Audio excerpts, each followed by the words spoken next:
Welcome to this image presentation video using PTE AV Studio. My name's Beckham, and what you've just seen is what we're going to create here. Someone asked me this a few days ago. How can we bring an image on screen, view it for a short time, but then display two or more portrait images over the top of that base image? Then, after a time, have those portrait images leave the screen to return to the original image. Well, it's not a difficult technique to master, but I will link below to a video on keyframes which control all we need to do here. If you can view that video first, it may help a little. Now, we're going to need enough slide duration time to allow for the technique we want to create.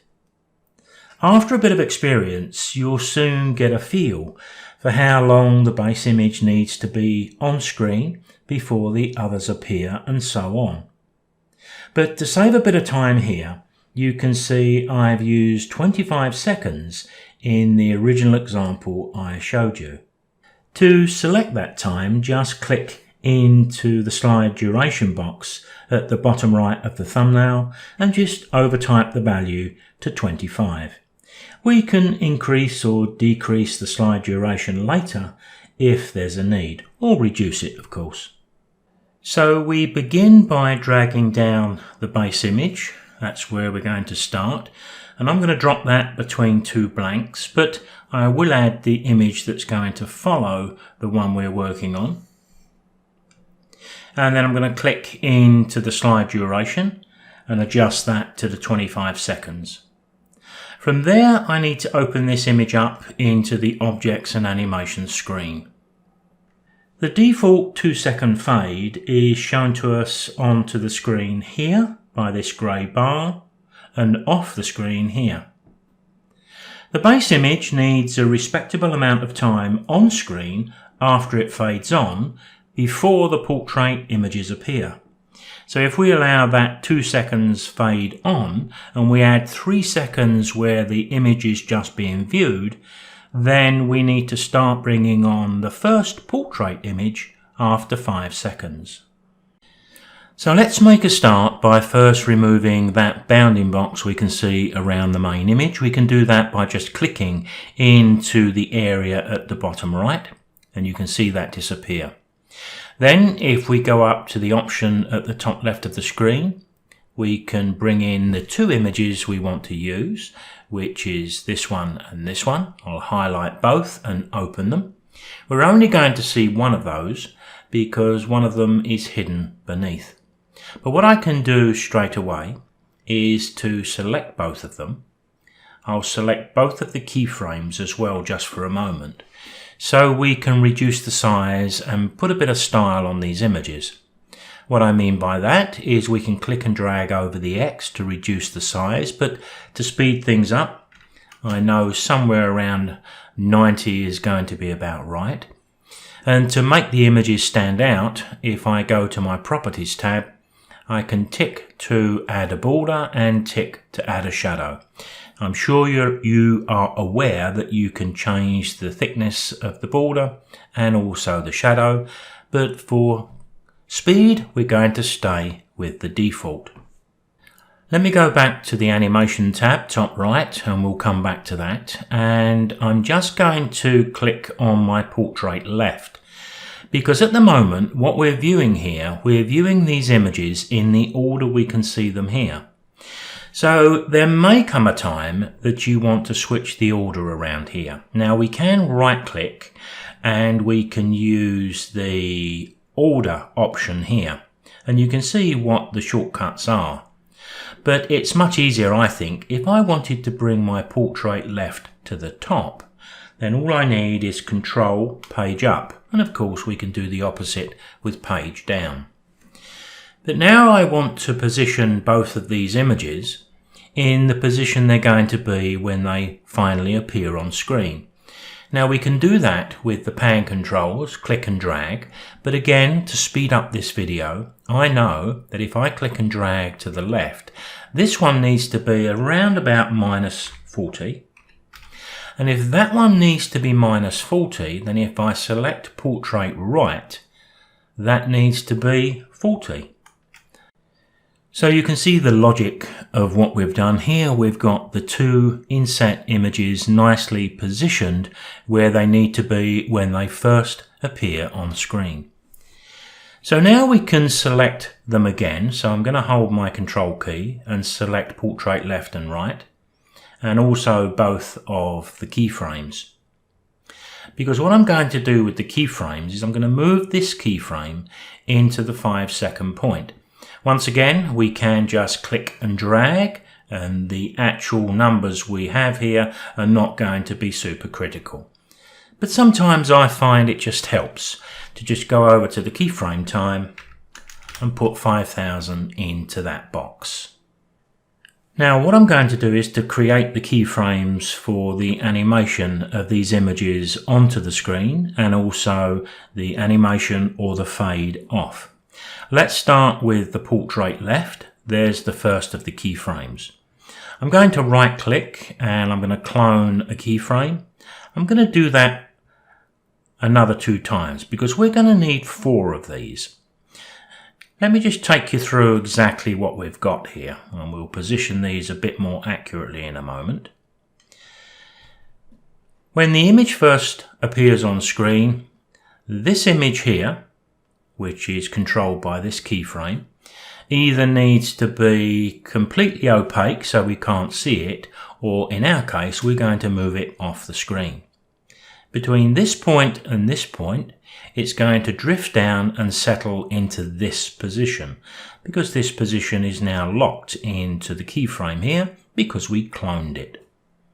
Between this keyframe and this keyframe, that's the time when we're going to enjoy looking at these images, and between this keyframe and this keyframe is when we remove them from the screen by any means we feel is reasonable.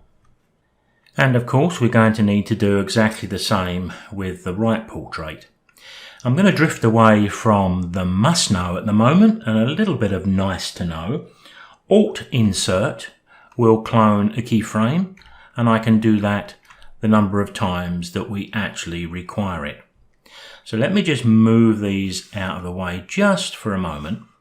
But then I'm going to select, I think, both of these images, because we've got to decide where the keyframe is going to be located for when the image appears on screen. Now, generally speaking, I think if we're going to bring these images from outside the picture space onto the picture, we're going to need at least 4 seconds. So that really means that this keyframe here, and I'll hold the control key and click this one as well, they need to be 4 seconds on from the 5, so the keyframe time for those two is 9 seconds. So before we move on with the final keyframes, let's go back to the start, because maybe we can consider where these images are going to come from. Now this is a very creative process. Whatever we decide to do here, we're all going to choose something slightly different. What I'm going to do is click and drag over the Pan X to take this picture to the left.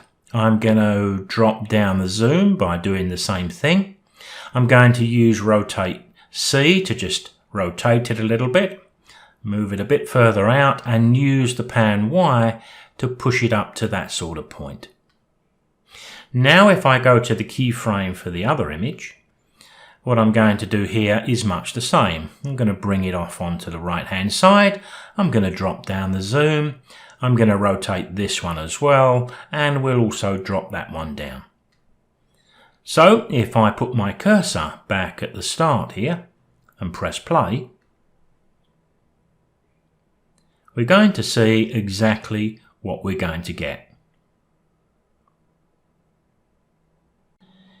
Now that didn't look too bad, but did you notice how the animation stopped with a bit of a clonk? That's because the animation is currently linear. We can address that, and it's a good thing we do.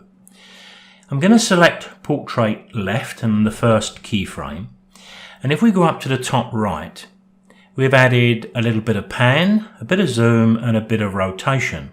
So we need to go to the modifiers and choose adjustment speed or animation speed, slow down for each of these. And when I've done this one, I'm going to select the other keyframe and I'm going to do exactly the same. And then we'll take a look at exactly how that affects the animation. We'll look at this demonstration full screen because as these two images appear, you'll see that lovely gentle stop that's been created by the slow down speed option.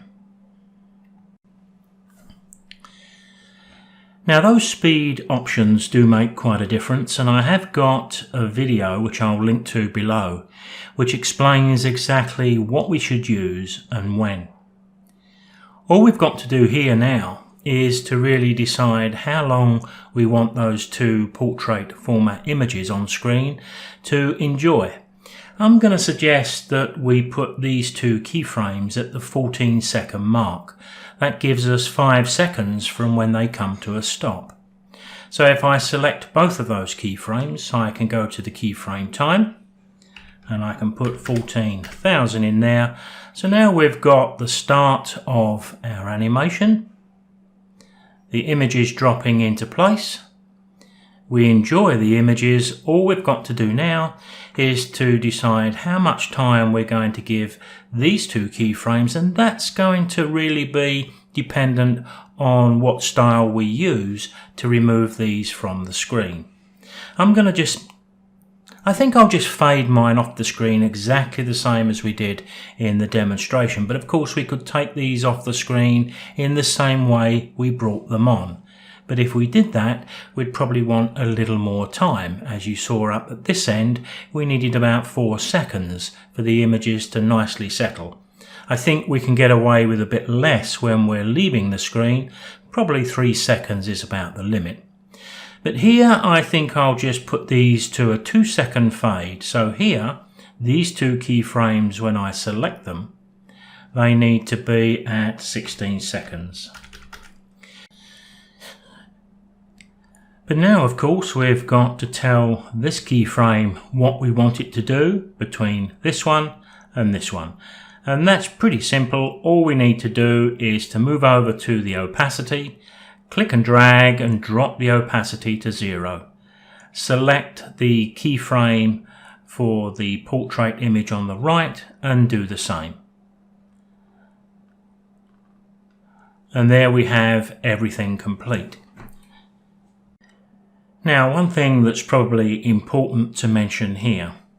If when you selected these final keyframes, you gave yourself 3 or 4 seconds from this one, and you chose to take the images off screen with some animation, then you've got to consider those speed options once again. And remember, speed options always are attached to the keyframe that begins the animation. So if, for example, my portrait, let's go down to portrait right. If, for example, my portrait right was going to leave the screen here, I would have to select the first of the keyframes to put in the speed options. But here we're doing something in reverse of what we did before.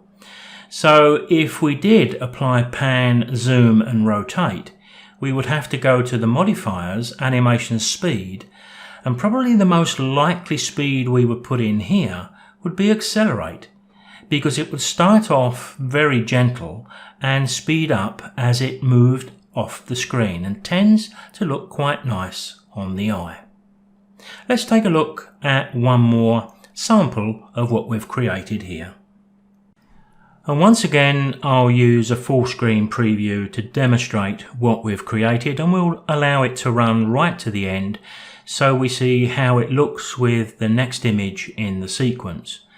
And it's at this stage where we may want to start to consider any of the timings that we've allowed, because if you notice here, this image stays on screen rather a long time.